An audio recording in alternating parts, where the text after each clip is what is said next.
সবাইকে স্বাগত জানাচ্ছি বিডি দর্পণের নিয়মিত আয়োজন আজকের দুনিয়ায়। আপনাদের সাথে আছি আমি সুস্মিতা দাস। চলুন জেনে নেওয়া যাক সারা দুনিয়ায় এ পর্যন্ত ঘটে যাওয়া প্রধান খবরগুলো। ইরানের হ্যাকাররা রিপাবলিকান পার্টির প্রেসিডেন্ট প্রার্থী ডোনাল্ড ট্রাম্পের নির্বাচনী প্রচারণার তথ্য চুরি করে ডেমোক্রেটিক পার্টির সাবেক প্রেসিডেন্ট প্রার্থী জো বাইডেনের প্রচারণার সঙ্গে যুক্ত কয়েকজন ব্যক্তির কাছে পাঠিয়েছিলেন। স্থানীয় সময় বুধবার যুক্তরাষ্ট্রের গোয়েন্দা সংস্থা FBI, cyber security and infrastructure security agency এবং ডিরেক্টর অফ ন্যাশনাল ইন্টেলিজেন্সের কার্যালয় এক যৌথ বিবৃতিতে এ তথ্য জানিয়েছে। বিবৃতিতে বলা হয়, গত জুন মাসের শেষ থেকে জুলাই মাসের প্রথম দিকে ট্রাম্প শিবিরের এসব তথ্য চুরি করে কিছু অযাচিত ইমেইলের মাধ্যমে বাইডেনের নির্বাচনী প্রচারণার সঙ্গে যুক্ত কিছু ব্যক্তির কাছে পাঠানো হয়েছিল। এসব ইমেইল যারা পেয়েছিলেন তারা হ্যাকারদের উত্তর দিয়েছিলেন কিনা সেই বিষয়ে এখন পর্যন্ত কোনো প্রমাণ পাওয়া যায়নি। 21 জুলাই বাইডেন ডেমোক্রেটিক পার্টির প্রেসিডেন্ট প্রার্থীর পদ থেকে সরে দাঁড়ান। তখন থেকে ভাইস প্রেসিডেন্ট কমলা হ্যারিস দলটির প্রেসিডেন্ট প্রার্থী হিসেবে প্রচারণা শুরু করেন। পরবর্তীতে তাকে ডেমোক্রেটিক পার্টির প্রেসিডেন্ট প্রার্থী হিসেবে মনোনয়ন দেওয়া হয়। রয়টার্স জানায়, এর আগেও ইরানের বিরুদ্ধে মার্কিন প্রেসিডেন্ট নির্বাচনে হস্তক্ষেপ করার অভিযোগ করা হয়েছিল, কিন্তু তেহরান তখন তা অস্বীকার করেছিল। বুধবারের নতুন দাবির পর নিউ ইয়র্কে অবস্থিত জাতিসংঘের প্রধান কার্যালয়ে ইরানের স্থায়ী মিশনের সঙ্গে রয়টার্সের পক্ষ থেকে যোগাযোগ করা হয়েছিল, কিন্তু মিশনের কর্মকর্তারা মন্তব্য করতে রাজি হননি। এফবিআই ও অন্য গোয়েন্দা সংস্থাগুলোর দাবির বিষয়ে ট্রাম্পের নির্বাচনী প্রচারণার মুখপাত্র ক্যারোলিন লেভিট বলেন, হ্যাকিংয়ের বিষয়টি এটাই প্রমাণ করে যে কমলা হ্যারিস ও জো বাইডেনকে সহায়তা করতে নির্বাচনে হস্তক্ষেপ করছে ইরান। কারণ ইরানের কর্মকর্তারা জানেন প্রেসিডেন্ট ট্রাম্প ইরানের উপরে নিষেধাজ্ঞা কঠোর করবেন এবং মধ্যপ্রাচ্যের আঞ্চলিক সন্ত্রাসবাদের বিরুদ্ধে অবস্থান নেবেন। লেবাননের বিভিন্ন স্থানে বুধবার আবারও বিস্ফোরণের ঘটনা ঘটেছে। এতে অন্তত 20 জন নিহত ও 450 জন আহত হয়েছে। যোগাযোগের তারহীন যন্ত্র ওয়াকি-টকি বিস্ফোরণের কারণে এসব হতাহতের ঘটনা ঘটেছে বলে জানিয়েছে লেবাননের স্বাস্থ্য মন্ত্রণালয়। আগের দিন মঙ্গলবার লেবাননের কয়েকটি স্থানে হিজবুল্লাহর সদস্যদের ব্যবহার করা কয়েক হাজার পেজার একযোগে বিস্ফোরণের ঘটনায় 2 শিশুসহ 12 জন নিহত হয়। আহত হয় প্রায় 3000। মঙ্গল ও বুধবারের বিস্ফোরণের ঘটনার জন্য ইসরায়েলকে দায়ী করেছে হিজবুল্লাহ, কিন্তু এখন পর্যন্ত লেবাননের বিস্ফোরণ নিয়ে আনুষ্ঠানিকভাবে কোনো মন্তব্য করেনি ইসরায়েল।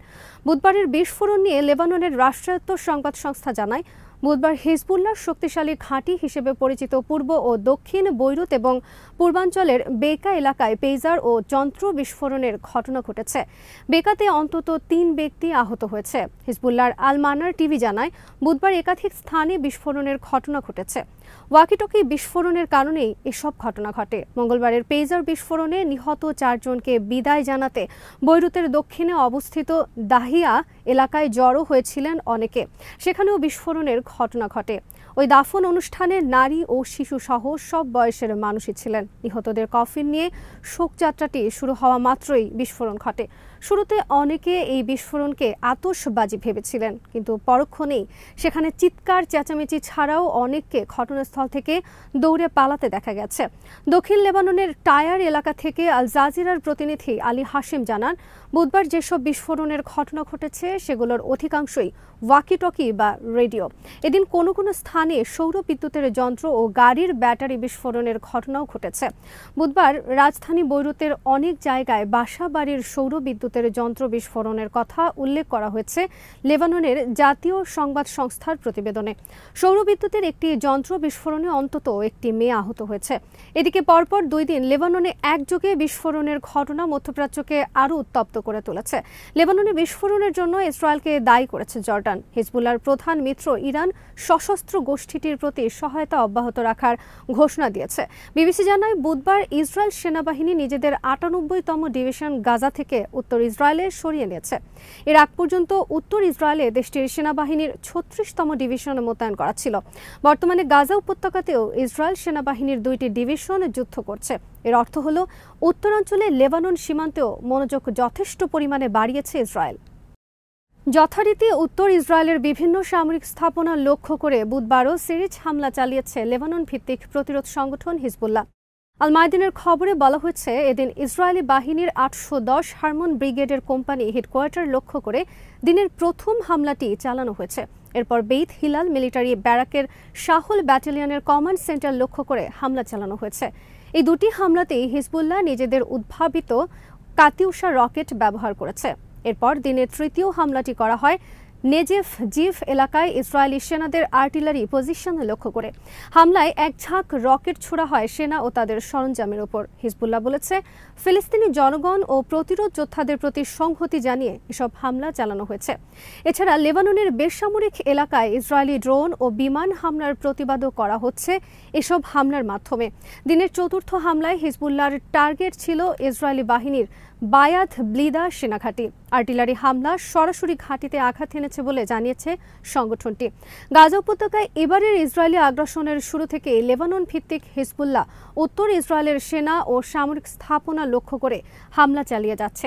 সংগঠনটি বলেছে, গাজায় যুদ্ধবিরতি না হওয়া পর্যন্ত তাদের আক্রমণ থামবে না। সৌদি আরবের যুবরাজ মোহাম্মদ বিন সালমান বলেছেন, একটি স্বাধীন ফিলিস্তিনি রাষ্ট্র প্রতিষ্ঠা ছাড়া সৌদি আরব কখনোই ইসরায়েলকে স্বীকৃতি দেবে না। একই সাথে তিনি ফিলিস্তিনি জনগণের সাথে ইসরায়েলি দখলদারদের অপরাধের নিন্দা জানান। আল আরাবিয়ার খবরে বলা হয়েছে, বুধবার রাজধানী রিয়াদে সৌদি সরকারের পরামর্শ সভা সুরা কাউন্সিলের অধিবেশনে যুবরাজ মোহাম্মদ বিন সালমান বাদশার পক্ষ থেকে সৌদি আরবের এই অবস্থানের কথা জানান।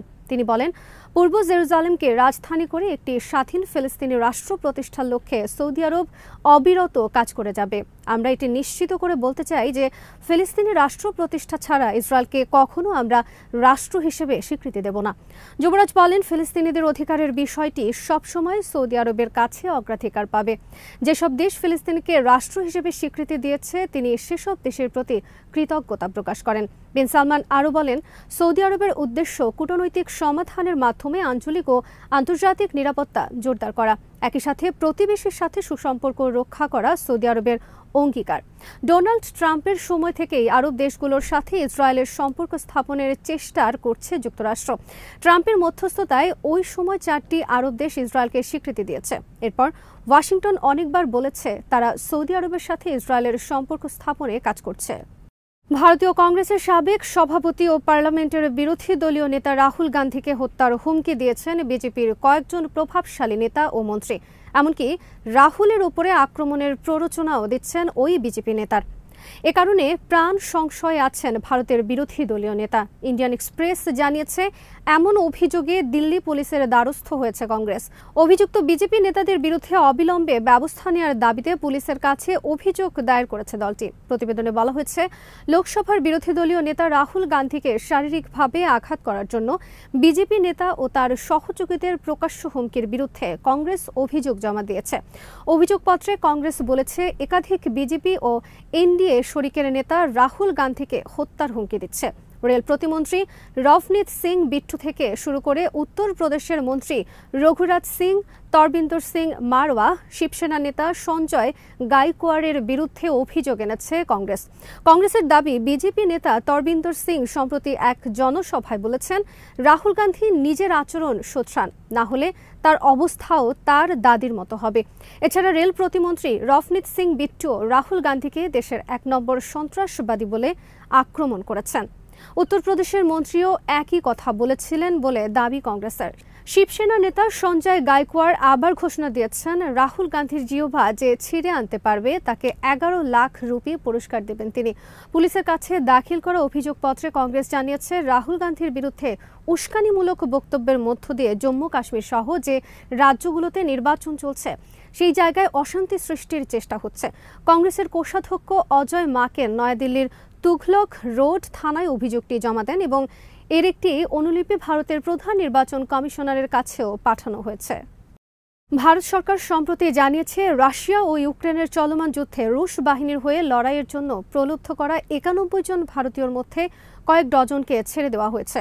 মূলত দরিদ্র পটভূমির এসব মানুষকে চাকরি ও আর্থিক ক্ষতিপূরণের প্রতিশ্রুতি দিয়ে সামান্য সামরিক প্রশিক্ষণের মাধ্যমে যুদ্ধক্ষেত্রে ঠেলে দেওয়া হয়েছিল। বিবিসির এক প্রতিবেদনে বলা হয়েছে, বিভিন্ন তথ্য উপাত্তের ভিত্তিতে ধারণা করা হচ্ছে, যুদ্ধক্ষেত্রে তুমুল লড়াইয়ে অংশ নিয়ে এখন পর্যন্ত 9 জন ভারতীয় মারা গেছে। এ অবস্থায় প্রলোভন দেখিয়ে নাগরিকদের রাশিয়ায় পাঠিয়েছে মানব পাচার চক্রের এমন 19 জনকে ইতোমধ্যে গ্রেফতার করেছে ভারতীয় কর্তৃপক্ষ। ভারত থেকে যাদের রাশিয়ায় পাঠানো হয়েছিল তাদের বেশিরভাগের বয়স 19 থেকে 35 বছরের মধ্যে। ভারত এবং অন্যান্য দেশের এজেন্টদের দ্বারা তারা প্রতারিত হয়েছিলেন। নিরাপদ চাকরির কথা বলা হলেও তাদের পাঠানো হয়েছিল যুদ্ধক্ষেত্রে। অনেকেই জানিয়েছেন তাদের রাশিয়ার নিয়ন্ত্রণে থাকা ইউক্রেনের কিছু অংশে অবস্থান করতে হয়েছে। সেখানে তারা স্থল মাইন, ড্রোন, ক্ষেপণাস্ত্র ও স্নাইপার হামলার মুখোমুখি হতে হয়েছে। বিবিসি জানিয়েছে যেসব ভারতীয় রাশিয়ায় গিয়েছিলেন তাদের মধ্যে ৪৫ জনকে ছেড়ে দেওয়া হয়েছে। কেউ কেউ ইতোমধ্যে নিরাপদে বাড়ি ফিরেছেন, কেউ আছেন পথে। ছাড়া পাওয়া ভারতীয়দের মধ্যে সুনীল কারওয়া নামের একজন জানান, গত ফেব্রুয়ারিতে রুশ বাহিনীতে যোগ দিয়েছিলেন রাজস্থানের এই ইলেকট্রিশিয়ান। বিবিসিকে তিনি বলেন, বিশ্বাস করতে পারছি না আমি সেখান থেকে বেরিয়ে এসেছে। অভিযোগ আছে যেসব ভারতীয় প্রলোভনে পড়ে রাশিয়া যেতে রাজি হচ্ছিলেন তারা এমন একটি চুক্তিতে স্বাক্ষর করেছিলেন যা রুশ ভাষায় লেখা। ফলে চুক্তির অনেক বিষয় না জেনেই এতে সম্মতি দিয়েছিলেন স্বাক্ষরকারীরা। আজ এখানেই শেষ করছি। সবাই ভালো থাকুন, সুস্থ থাকুন আর দেখতে থাকুন বিডি দর্পণ। চ্যানেলটি ভালো লাগলে সাবস্ক্রাইব করুন, সংযুক্ত থাকুন আমাদের ফেসবুক পেজে।